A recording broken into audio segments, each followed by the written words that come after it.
Iwan ko yung ano, bagakay ko sa Singapore. Pero na kami siya ngayon sa Bisco. Nakapat na kami airport. Pero naman talaga nakita. Nakita mo? Hindi yung ano, yung nag-check doon sa ano. Pinagtanong sa information doon sa ano. Nakita sa Singapore. O hindi na-update sa ano. Hindi, yung ibig sabihin ba yung nakita mo na nilagyan ng Delhi ng pangalan? What's up guys? Andito na kami ngayon sa labas ng airport ng ano, ng Bisak. After 1 hour, nakuha na rin yung baggage nila. Wala, pakainin tayo. Baka dito na kami, paano na kami?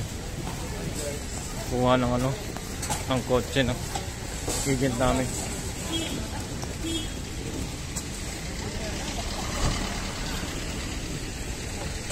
Sa labas na kami ng ano, airport.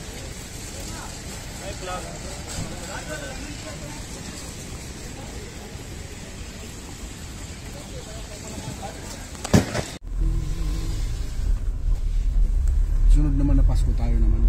Kaya nga sir. Sana umabot tayo ng mga 9-10 months. Ano?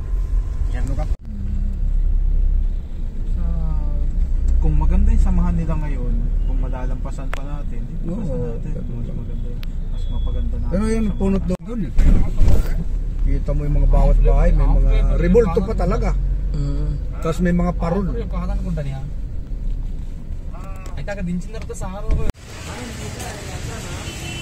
Dito na po kami sa ano, sa pag-hotelan namin. Malay bukas ng umaga na yung ano namin. Yung pick up namin ng agent. Mga 10 o'clock.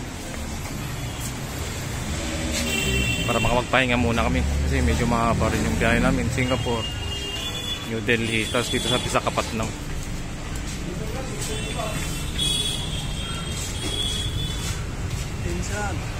Mikos-mikos kami muna dito. Tornado.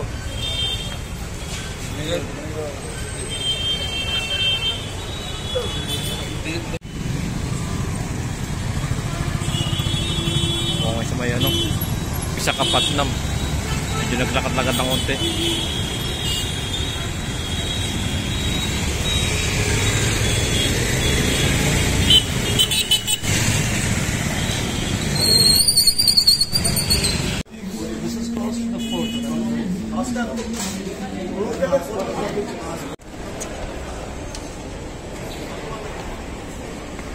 Visakhapatnam.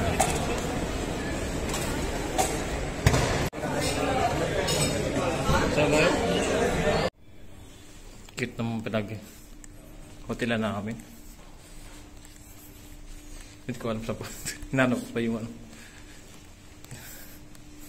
302.